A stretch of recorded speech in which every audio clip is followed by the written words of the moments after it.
నమస్తే నేను మీ కుప్ప పద్మిని ఇన్నాళ్ళు మీ సపోర్ట్ ని నాకు అందిస్తూ మీ ప్రేమని నాకు అందిస్తున్న ప్రతి ఒక్కరికి కృతజ్ఞతలు ఇప్పుడు చూడబోతున్న ఈ వీడియో కూడా ఖచ్చితంగా మీకు ఉపయోగపడుతుంది లైక్ షేర్ అండ్ సబ్స్క్రైబ్ చేసి మీ ఇష్టాన్ని అలాగే మీ సపోర్ట్ ని నాకు అందించండి అలాగే ఈ వీడియో పట్ల మీ అభిప్రాయాన్ని కామెంట్ సెక్షన్ లో కామెంట్ చేసి నాకు తెలియజేయండి నమస్తే నమస్కారం శుభోదయం కార్యక్రమానికి స్వాగతం ఈ రోజు 16వ తారీఖు నవంబర్ నెల 2024వ సంవత్సరం శనివారం శ్రీ క్రోధినామ సంవత్సరం దక్షిణాయనం శరత్ ఋతువు విశాఖ కార్తె ఈ రోజు కార్తీక మాస బహుళ పక్ష పాడ్యమి తిథి రాత్రి 11:50 వరకు తదుపరి విద్యా తిథి కృతికా నక్షత్రం సాయంత్రం 7:28 వరకు తదుపరి రోహిణి నక్షత్రం పరిఘ యోగం రాత్రి 11:48 వరకు తదుపరి శివం యోగం బాలవకరణం మధ్యాహ్నం 1:21 వరకు కౌలవ కరణం రాత్రి 11:50 వరకు తదుపరి తైతుల కరణం ఉంటాయి సూర్యుడు తులారాశిలో ఉదయం 7:34 వరకు తదుపరి వృశ్చిక రాశిలో విశాఖ నక్షత్రంలో సంచరిస్తాడు చంద్రుడు వృషభ రాశిలో సంచరిస్తున్నాడు నక్షత్ర వర్జం ఉదయం 8:41 నుండి 10:08 వరకు అమృతకాలం సాయంత్రం 5:19 నుండి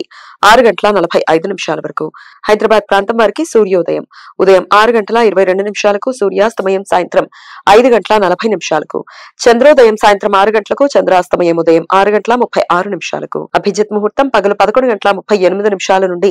మధ్యాహ్నం 12:24 వరకు దుర్ముహూర్తం ఉదయం 6:22 నుండి 7:52 వరకు రాహుకాలం ఉదయం 9:11 నుండి 10:36 వరకు గుళిక కాలం ఉదయం 6:22 నుండి 7:47 వరకు యమగండం మధ్యాహ్నం 1:26 నుండి 2:51 వరకు ఈ రోజు ఇష్టి వైష్ణవులు నిన్న ఉపవాసం ఉండి ఈ రోజు యజ్ఞం చేస్తారు నెరయన రవి వృశ్చిక రాశిలో ఉదయం 7:34 ప్రవేశిస్తాడు అప్పటి నుండి సౌరమాన వృశ్చిక మాసం ప్రారంభమవుతుంది తమిళనాడులో కార్తీక మాసం ఈ రోజు నుండి ప్రారంభమవుతుంది ఈ రోజు వృశ్చిక సంక్రాంతి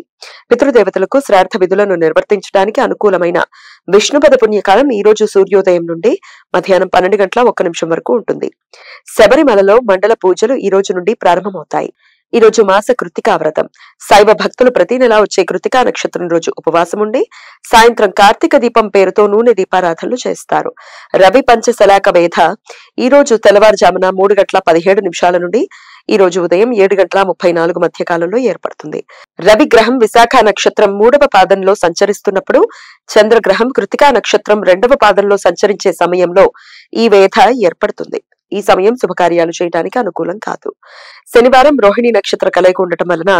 సర్వార్థ సిద్ధి యోగం అమృత సిద్ధి యోగాలు ఈ రోజు రాత్రి 7:28 నుండి రేపు సూర్యోదయం వరకు ఉంటాయి ఈ సమయంలో నూతన వ్యాపార ప్రయత్నాలు చేయడానికి కొత్త పనులు ప్రారంభించడానికి వైద్యులను సంప్రదించడానికి నూతన ఔషధాలు వాడటం మొదలు పెట్టడానికి అనుకూలం ఈ సమాచారాన్ని మనకు అందించిన వారు మేడికొండూరు విశ్వనాథ్ ప్రసాద్ గారు ఆయనకు కృతజ్ఞతను తెలియజేస్తూ లక్ష్మీనారాయణుల స్మరణతో సమస్త సన్మంగళాని భవంతు నమస్కారం